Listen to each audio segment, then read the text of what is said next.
নমস্কার, 7 নিউজ নেটওয়ার্কে আপনাদের সকলকে স্বাগত। আর এই মুহূর্তে আমি চন্দন রয়েছি আপনাদের সঙ্গে নিন্দুকের ডায়েরি নিয়ে। বিষয়বস্তুটা আপনারা ইতিমধ্যেই জেনে গেছেন যে আমাদের আজকে আলোচনার বিষয় হচ্ছে যে কোনো মানুষই কাউন্সিলর হতে পারেন, কিন্তু চেয়ারম্যান হতে গেলে বা এমএলএ হতে গেলে তাকে নেতা হতে হবে।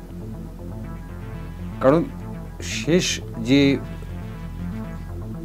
নির্বাচনটা আমরা মুখোমুখি হলাম, অর্থাৎ লোকসভা নির্বাচন, সেই লোকসভা নির্বাচনে তৃণমূল কংগ্রেস অভূতপূর্ব ভালো ফলাফল করেছে আসনের সংখ্যায়, কিন্তু ভোটের পরিসংখ্যান কিন্তু একটু অন্যরকম সুর বাজছে, অন্ততপক্ষে তৃণমূল কংগ্রেসের ক্ষেত্রে। সেই জায়গায় দাঁড়িয়ে আমরা একটা পরিসংখ্যান পাচ্ছি যে গ্রামাঞ্চলে তৃণমূল কংগ্রেস তার দুর্গ অটুট রাখলেও শহরাঞ্চলে কিন্তু উল্লেখযোগ্যভাবে, শহরাঞ্চল মানে শুধুমাত্র কলকাতা শহর নয়, শহরাঞ্চল মানে পৌরাঞ্চলগুলো, এই সমস্ত পৌরাঞ্চলগুলোতে কিন্তু উল্লেখযোগ্যভাবে তৃণমূল কংগ্রেসের ভোট কমেছে এবং বিজেপির ভোট বেড়েছে, কোথাও কোথাও সিপিআইএম এর ভোটও বেড়েছে।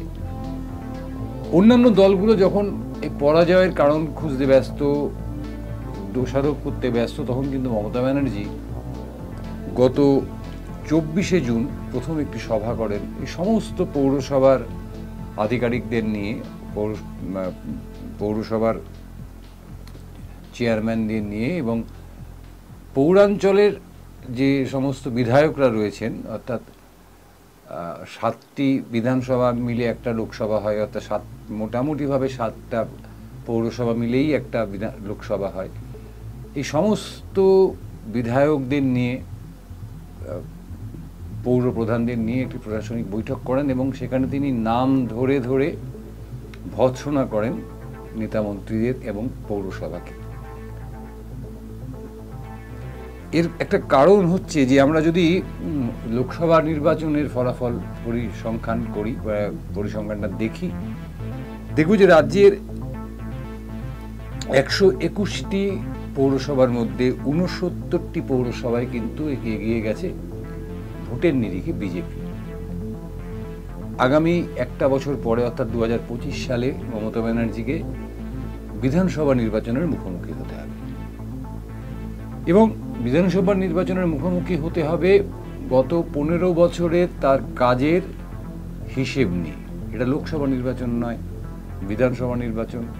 রাজ্যের উন্নতি, রাজ্যের কর্মসংস্থান, রাজ্যের বেকারিত্ব, রাজ্যের শিক্ষা ব্যবস্থা, রাজ্যের আইন শৃঙ্খলা, এই সমস্ত প্রশ্নগুলো উঠে আসবে।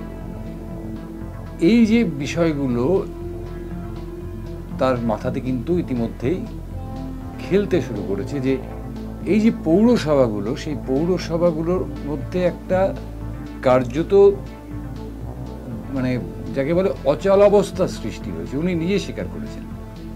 2-1টি পৌরসভার নাম উল্লেখ করেছেন, যেমন হালিশহর উল্লেখ করেছেন যে অত্যন্ত ভালো কাজ করছে।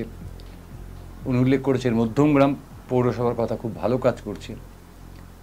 আমরা যদি একটু উল্টো দিক থেকে দেখি তাহলেই দেখব যে এই ধরুন আমি মধ্যমগ্রাম পৌরসভার কথা বলছি।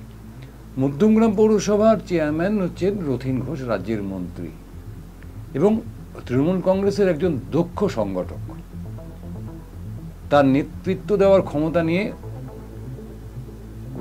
রাজনৈতিক মহলে, শুধু তৃণমূল কংগ্রেসে নয়, রাজনৈতিক মহলেই কোনো দ্বিমত নেই যে তিনি একজন মানুষের নেতা।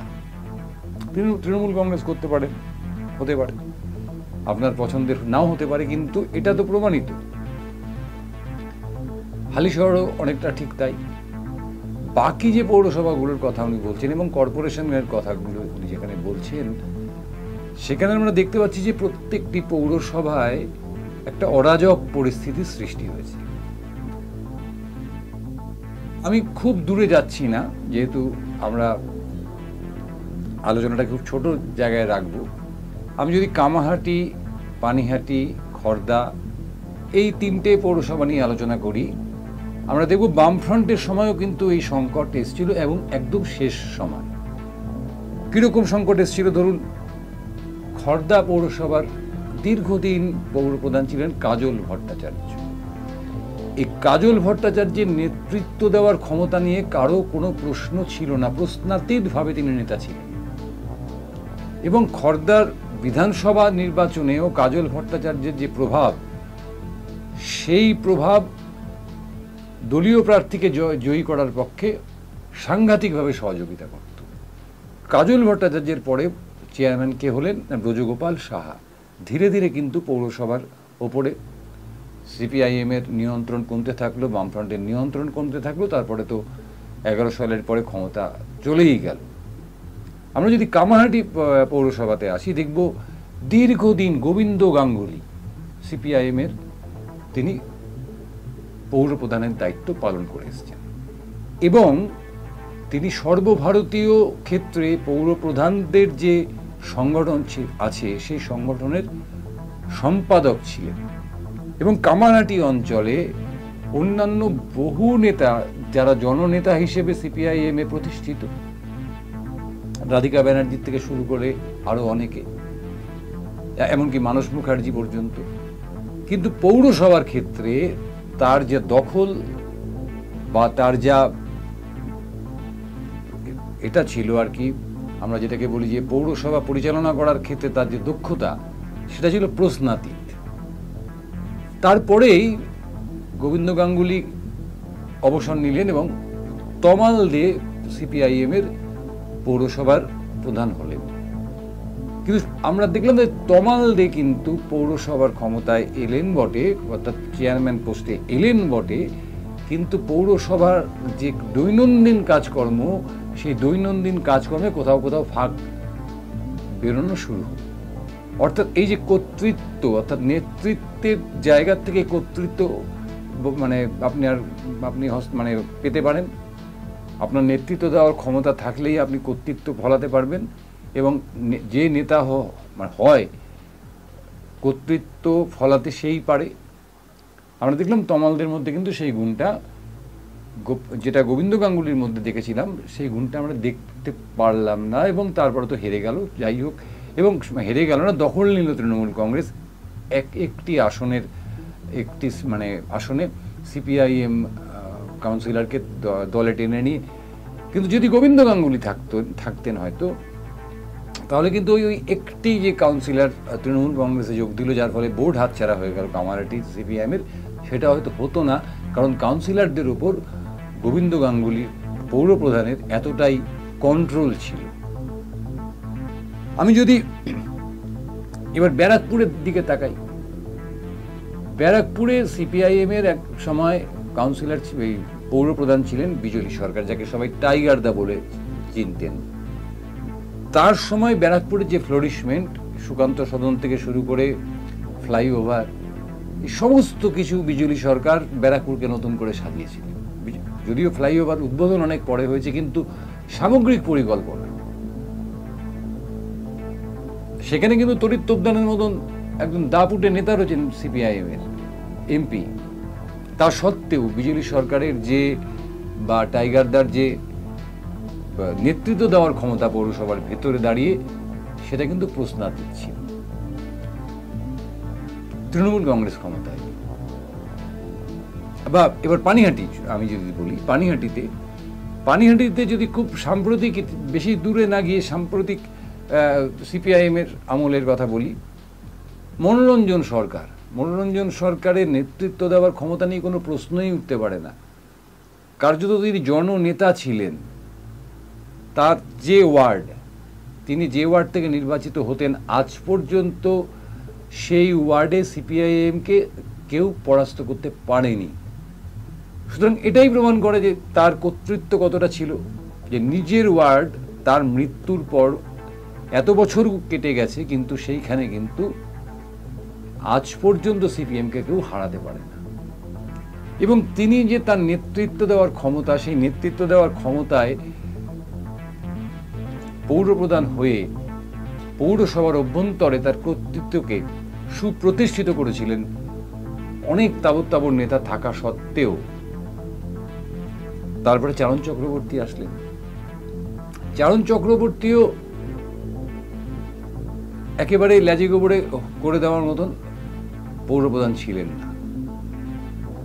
পৌরসভার অভ্যন্তরে পৌর প্রতিনিধিদের উপর তার যে কর্তৃত্ব, দলীয় পৌর প্রতিনিধিদের উপর তার যে কন্ট্রোল, সেটা কিন্তু যথেষ্ট ছিল, যার ফলে চারণ চক্রবর্তী 13 সালে হেরে যাওয়ার আগে পর্যন্ত পানিহাটি পৌরসভাতে কিন্তু প্রচুর কাজ হলো।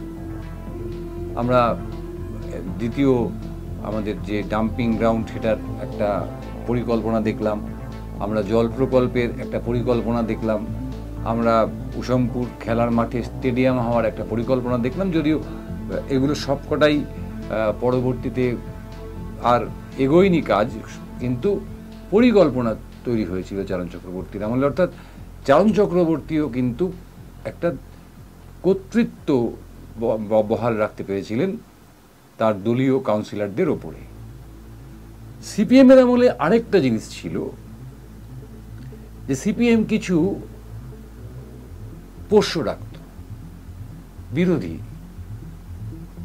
এটা আপনাদের পরিষ্কার, বেশ কিছু ওয়ার্ড একেবারে পেটোয়া মানুষদের তারা ছেড়ে রাখত বিরোধী দলের, যে ওই ওয়ার্ডটা কংগ্রেস জিত, তখন তো তৃণমূল কংগ্রেস এইভাবে আসেনি। এরকম 4-5টা ওয়ার্ড সমস্ত পৌরসভার ক্ষেত্রেই সেটা সত্যি।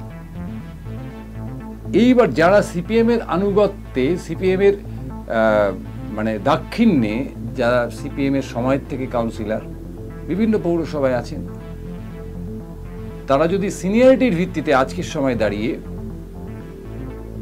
পৌরপ্রধান হন, তাহলে পৌরসভার হালগুলো কিন্তু আজকে মুখ্যমন্ত্রী গত 24শে জুন যে ভাষায় কথা বলেছেন, সেই ভাষাতেই কথা বলা দরকার তাদের সাথে। কারণ জননেতা না হলে, অর্থাৎ মানুষের সঙ্গে প্রত্যক্ষ সম্পর্ক না থাকলে, প্রত্যেকটি সমস্যা সম্পর্কে, পৌরাঞ্চলের প্রত্যেকটি সমস্যা সম্পর্কে সম্যক ধারণা না থাকলে পৌরপ্রধান হওয়া যায় না, আর যাই হোক কাউন্সিলর হওয়া যায়। কারণ পৌরসভার নির্বাচন অবাধ, শান্তিপূর্ণ ইত্যাদি বাম আমলেও আমরা দেখিনি। বাম আমলে সেটা হয়তো একটু আড়াল আবডাল হতো, তৃণমূল কংগ্রেসের আমলে খুললাম। সুতরাং সিম্বলে যে দাঁড়াচ্ছে তার জয় অনিবার্য। তারপরে তার পেছনে অনেক গল্প স্বল্প শোনা যায়, আমি সেই আলোচনায় যাচ্ছি না, আমরা একেবারে ট্যাকটিক্যাল আলোচনা করছি। সুতরাং কাউন্সিলর যে কেউ হতে পারে। যেমন ধরুন, আমি যদি এই পৌরসভাগুলো, যে পৌরসভাগুলোর কথা বলছি, সেই অনেকগুলো পৌরসভাতেই এরকম মহিলা কাউন্সিলর পাওয়া যাবে, যাদের স্বামীরা কাউন্সিলর ছিলেন। ওয়ার্ডটি মহিলা সংরক্ষিত হয়ে যাওয়ায় ওই কাউন্সিলরের স্ত্রীরা নির্বাচনের টিকিট পেয়েছেন এবং তারা জিতেওছেন। কিন্তু কাউন্সিলর হিসেবে তাদের ভূমিকাটা কি? তারা তো রাজনীতি কিচ্ছু জানেন না। এটা একেবারে 100% সত্যি। কিন্তু যারা রাজনীতি করে মহিলা, যে সমস্ত মহিলা রাজনীতি করে কাউন্সিলর হয়েছেন, তাদের কর্তৃত্ব নিয়ে বা তাদের দায়িত্ববোধ নিয়ে বা তাদের যে কর্মক্ষমতা নিয়ে আমরা প্রশ্ন করছি না। কিন্তু যারা স্বামীর জায়গায় কাউন্সিলর হয়ে এসছেন, এই বড়নগর, কামাহাটি, পানিহাটি, খড়দা, টিটাগড়, ব্যারাকপুর, এই সমস্ত জায়গায় যদি আপনি গিয়ে খোঁজ নিয়ে দেখেন, তাহলে ব্যর্থতায় ভরা এদের ওয়ার্ডগুলো। কারণ স্বামী কাউন্সিলর ছিলেন, কিন্তু স্বামী তো বোর্ড মিটিংয়ে পৌঁছতে পারেন না। আর স্বামী যা শিখিয়ে দিচ্ছেন, স্বামী যা পড়িয়ে দিচ্ছেন, সেটা তিনি বোর্ড মিটিংয়ে সঠিকভাবে প্লেস করতে পারছেন। তার ফলে তার ওয়ার্ড পিছিয়ে যাচ্ছে। ওয়ার্ড পিছিয়ে যাওয়া মানে সাধারণ মানুষের থেকে দূরত্ব তৈরি হচ্ছে। কার তৈরি হচ্ছে? শাসক দলের তৈরি হচ্ছে। অর্থাৎ একজন কাউন্সিলর যদি সঠিকভাবে তার নিজের ওয়ার্ডের মানুষের সঙ্গে নিয়মিত সম্পর্ক না রাখতে পারেন, তাদের সমস্যা সম্পর্কে, মানুষের কি সমস্যা, মানুষ কি কাউন্সিলরের কাছে গিয়ে ভাত চায় যে আমার বাড়িতে আজকে রান্না হচ্ছে না, আমাকে একটু চাল দেন? চায় না। মানুষ কি গিয়ে বলে যে আমার ছেলেটা স্কুলে যেতে পারছে না, ওর জন্য একটা গাড়ির বন্দোবস্ত করে দেন? চায় না। মানুষ চায় পরিষেবা। এই যে পরিষেবার দেওয়ার যে একটা পরিকল্পনা থাকে, একটা সময় থাকে, নির্দিষ্ট সময় থাকে, এর কোনোটাই এরা দিতে পারে না। যার এফেক্টটা এসে পড়ে নির্বাচনের ক্ষেত্রে, এবং সেই এফেক্টটা এসে পড়ে যে সরকার রাজ্যে শাসন করছে সেই শাসকের ভোটের উপর পড়ে। এবং এই যে সিনিয়রিটির ভিত্তিতে, অর্থাৎ বাম আমলে যারা পরিপোষিত, যারা স্পন্সর্ড কাউন্সিলর ছিলেন, আমি দায়িত্ব নিয়ে বলছি যারা স্পন্সর্ড কাউন্সিলর ছিলেন, সিপিআইএম অত্যন্ত সুপরিকল্পিতভাবে গণতন্ত্র রক্ষার নামে কিছু আসন বিরোধীদের দিয়ে রাখত, যেখানে অনায়াসে সিপিএম জিতে যেতে পারে।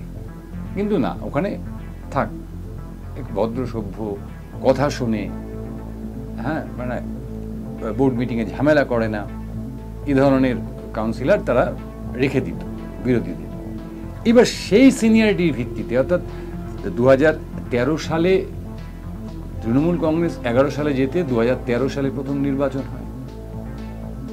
তার আগে থেকে যারা কাউন্সিলর হয়ে রয়েছেন দুবারের বা তিনবারের, তারপরে 13 সাল, তারপরে 18 সাল, এই যে সিনিয়রিটির ভিত্তিতে তারপরে যখন প্রশ্ন চলে আসে যে কে চেয়ারম্যান হবেন, কারণ তৃণমূল কংগ্রেসের তো জন্মটাও বেশি দিন হয়নি, তখন যদি ওই সিনিয়রিটির ভিত্তিতে চেয়ারম্যান নিয়োগ হয়েছে, যেখানে যেখানে নিয়োগ হয়েছে সেখানে সেখানে কিন্তু এই সমস্যাগুলো দেখা দিয়েছে, যার বাইরে আমাদের পানিহাটি নয়, যার বাইরে আমাদের বড়নগর নয়, যার বাইরে আমাদের খড়দহ নয়, যার বাইরে আমাদের কামারহাটি নয়, পানিহাটি তো নয়। আজকে পানিহাটির যে সামগ্রিক সমস্যা, আপনি যদি জলের কথা বলেন, পানীয় জল বিপুল সমস্যা, বিপুল সমস্যা, এবং এই জলের সমস্যার কারণে পানিহাটির বেশ কয়েকটি ওয়ার্ডে সৌগত রায় পিছিয়ে পড়েছেন। পানীয় জল, যদি এবার পানীয় জল থেকে যদি আমি চলে আসি নিষ্কাশনী ব্যবস্থা মার্জনা করবেন, অর্থাৎ ড্রেনেজ সিস্টেম, নিকাশি ব্যবস্থা, বিপুল সমস্যা। অধিকাংশ ওয়ার্ড, 35টি ওয়ার্ডের মধ্যে অধিকাংশ ওয়ার্ড জলের তলায় ডুবে থাকে। পানিহাটি রাজ্য সাধারণ হাসপাতালে জল ঢুকে যায়, আপনার অপারেশন থিয়েটারে জল ঢুকে যায়। দীর্ঘদিন তৃণমূল কংগ্রেস ক্ষমতায় আছে, দায় তৃণমূল কংগ্রেসকে নিতে হবে। কিন্তু যে মুখ্য জায়গাটায়, যেখান থেকে এই সমস্যাগুলোর সমাধানের একটা পথ বেরোবে, সেই জায়গাটায় যদি একজন নেতা বসে থাকেন, তাহলে তার কাছে পরিষ্কার হয় যে বিষয়টা এই, তিনি যদি পানিহাটিটাকে হাতের তালুর মতন চেনেন, তাহলে তার পক্ষে সুবিধে হয় যে একজন কাউন্সিলর যখন তার ওয়ার্ড সম্পর্কে কোনো অভিযোগ নিয়ে আসেন, যে দেখুন আমার ওয়ার্ডের অমুক জায়গায়, আমরা দেখেছি অতীতে যে আচ্ছা অমুক জায়গায়, আমরা জানি ওই জায়গায় জল জমে, এই জল জমার কারণ এটা আমরা দেখছি, অর্থাৎ চেয়ারম্যান আগের থেকে জানেন। কিন্তু আমরা দেখতে পাচ্ছি কি সমস্যা ক্রমশ বাড়ছে। জঞ্জাল পানিহাটির ক্ষেত্রে মেটার কোনো সমস্যা মেটার কোনো আশু যে পথ, সেই পথই খুঁজে পাওয়া যাচ্ছে না। ববি হাকিম এখানে মিটিং করে বলে গেলেন যে আগামী 3 মাসের মধ্যে পানিহাটি পৌরসভাকে একটা রিপোর্ট তৈরি করতে হবে যে বিকল্প কি ব্যবস্থা করা যায়। ততদিন পর্যন্ত কলকাতা পৌরসভা বা কলকাতা কর্পোরেশন পানিহাটির জঞ্জাল তাদের ধাপায় নিয়ে ফেলবে। কিন্তু আমরা যেটা বাস্তব অভিজ্ঞতায় দেখছি, পানিহাটি পৌরসভার থেকে যত জঞ্জাল রোজ তৈরি হচ্ছে, জঞ্জাল, তার সিকিভাগ কলকাতা কর্পোরেশন নিচ্ছে। এই সিকিভাগও যে নিচ্ছে সেটাও আমাদের অনেকটা কপাল ভালো, পানিহাটি মানুষের কপাল ভালো। তা না হলে এতদিনে জঞ্জালের স্তূপের ওপর আমাদের বসবাস করতে হবে। রাস্তাঘাট কোনো পরিকল্পনা নেই। তার প্রধান কারণ এই যে সমস্ত পৌরসভাগুলো, যে পৌরসভাগুলোকে মমতা ব্যানার্জি একেবারে মুখের ওপর জবাব দিলেন যে কাজ করো না হলে বিদেয় হও, কাজ করো নইলে বিদেয়, একদম এই ল্যাঙ্গুয়েজটা ব্যবহার করেছিলেন উনি, যে অনেক সহ্য করেছি। উনি বলেছিলেন অনেকে ওনাকে কিছু কথা বলতে চেয়েছিলেন, উনি বলেছিলেন যে আজকে তোমাদের কথা শুনবো না, আজকে আমার বলার দিন। সত্যি ওটা ওনার বলার দিন ছিল, কারণ দীর্ঘ প্রায় 15 বছর ক্ষমতায় থাকার পরেও মানুষের যে বেসিক সমস্যা, অর্থাৎ পানীয় জল, জঞ্জাল, নিষ্কাশনী ব্যবস্থা অর্থাৎ নিকাশি ব্যবস্থা, তার সুরাহা করে ওঠা যায়নি। এটা উনি উপলব্ধি করেছেন, যার রেজাল্ট কিন্তু লোকসভার নির্বাচনে খানিক আন্দাজ করেছেন। আন্দাজ করার পরেই কিন্তু তিনি ওই মিটিংয়ে ওই ভাষায় আক্রমণ করেছেন এবং উনি এটাও অনুধাবন করেছেন যে এই মুহূর্তে যদি একটাকে ঝাঁকানি দেওয়া না যায়, দলটাকে যদি ঝাঁকুনি না দেওয়া যায়, এই পৌরসভাগুলোকে যদি ঝাঁকিয়ে না দেওয়া যায়, তাহলে যে বিধানসভা নির্বাচন আসছে তাতে কিন্তু আরো ভয়ানক ফলাফল হতে পারে। কারণ লোকসভায় বিজেপির জুজু, হিন্দুত্বের জুজু, সংবিধানের জুজু, অনেক রকমের জুজু ভয় দেখিয়ে আমরা সেই ভোটটাকে তৃণমূল কংগ্রেসের দিকে নিয়ে যাওয়া গেছে। একটা সাম্প্রদায়িক একটা বিভাজন তৈরি হয়েছে আমাদের রাজ্যে, আমাদের দেশে তো বটেই। সেই বিভাজনের একটা ফল তৃণমূল কংগ্রেসের ভাগেও গেছে। কিন্তু বিধানসভা নির্বাচন যখন আসবে, তখন একজন হিন্দু বাসিন্দার ঘরের সামনে যদি জঞ্জাল পড়ে থাকে, তার যেমন অস্বস্তি হবে, একজন মুসলিম বাসিন্দা তার বাড়িতে যদি নিয়মিত জল সরবরাহ না হয়, তাহলে তারও কিন্তু একই রিয়াকশন হবে। অর্থাৎ ভোট কিন্তু অন্যদিকে চলে গেলেও যেতে পারে। সুতরাং মমতা ব্যানার্জি ঝাঁকুনি দিতে চেয়েছেন, পরিষ্কার বলেছেন যে কাজ করতে না পারলে দায়িত্বপ্রাপ্ত জনপ্রতিনিধিরা, আমলা, এমনকি মন্ত্রীদেরও সরিয়ে দেওয়া হতে পারে। এটা শুধু মমতা ব্যানার্জি বলেননি, এটা অভিষেক ব্যানার্জিও বারংবার বলেছেন। সুতরাং এই পানিহাটি, কামারহাটি, বরানগর, খড়দা, এই যে শহর সংলগ্ন অর্থাৎ কলকাতা সংলগ্ন যে পৌরসভাগুলো, সেখানে আমাদের নেতাকে খুঁজতে হবে যে কাকে মান্যতা দিচ্ছে মানুষ। যে কেউ হতে পারে, কে মান্যতা পাচ্ছে। পৌরসভার কাউন্সিলররা সমবেতভাবে কার পেছনে রয়েছে, কার সঙ্গে কাজ করতে তাদের সুবিধে হচ্ছে, কে সেই পৌরাঞ্চলের যে কোনো সমস্যা সম্পর্কে অভিহিত, কম বেশি, কে এই বিষয়গুলোকে নিয়ে আরো উচ্চ স্তরে আলোচনার ক্ষেত্রে যেতে পারে। এই বিষয়গুলোকে যদি সমাধান না করা হয়, যদি না করা যায়, তাহলে গায়ের জোরে পঞ্চায়েত জেতা যায়, গায়ের জোরে পৌরসভা জেতা যায়, কিন্তু মনে রাখবেন বিধানসভা নির্বাচনও কিন্তু কেন্দ্রীয় বাহিনীর তত্ত্বাবধানেই হবে। সেই জায়গায় দাঁড়িয়ে কিন্তু ফলাফল আরও খারাপ হতে পারে। এটা মাথায় রেখেই কিন্তু মমতা ব্যানার্জি এবং অভিষেক ব্যানার্জি এখন পৌরসভায় নেতা খুঁজছেন। অর্থাৎ যার নেতৃত্বে পৌরসভাগুলো মসৃণভাবে চলবে এবং আগামী 1-1.5 বছরের মধ্যে যে সময়টুকু হাতে আছে, অন্ততপক্ষে মলম লাগানো, কাটা ঘায়ে মলম লাগালে খানিকটা স্বস্তি আসে, তো সেই মলম লাগানোর মতন জায়গায় যাতে মানুষকে নিয়ে যাওয়া যায়, সেই মুখগুলো খুঁজছেন।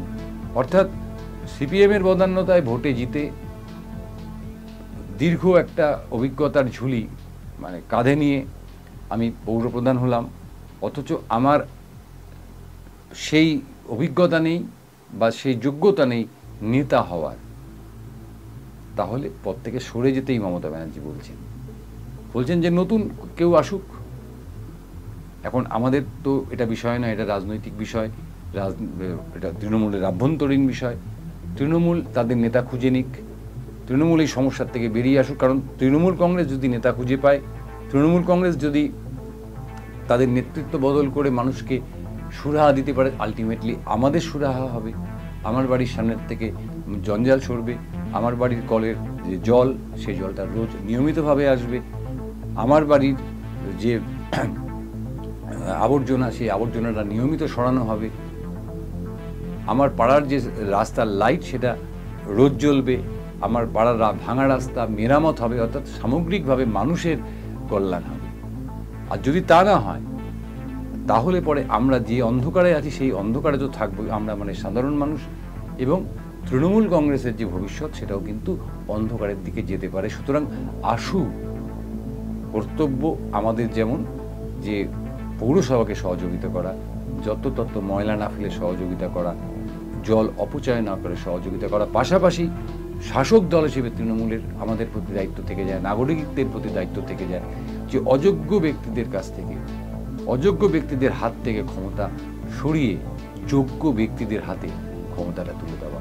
তা না হলে যে বিপদ অপেক্ষা করছে 26-এ, সেটা যেমন আমার আপনার, সেটা তেমন রাজ্যের শাসক দলেরও। সবাই খুব ভালো থাকবেন। আর সবশেষে রোজ যে কথাটা বলি, যে এই যে কথাগুলো বললাম, এই কথাগুলো বলার সাহস একমাত্র 7 নিউজ রাখতে পারে। তার কারণ আমরা কোনো অন্তর্বাসের বিজ্ঞাপন দেখিয়ে আমাদের চ্যানেল চালাই না, আমরা কোনো ডিয়ার লটারির বিজ্ঞাপন চালিয়ে আমাদের চ্যানেল চালাই না।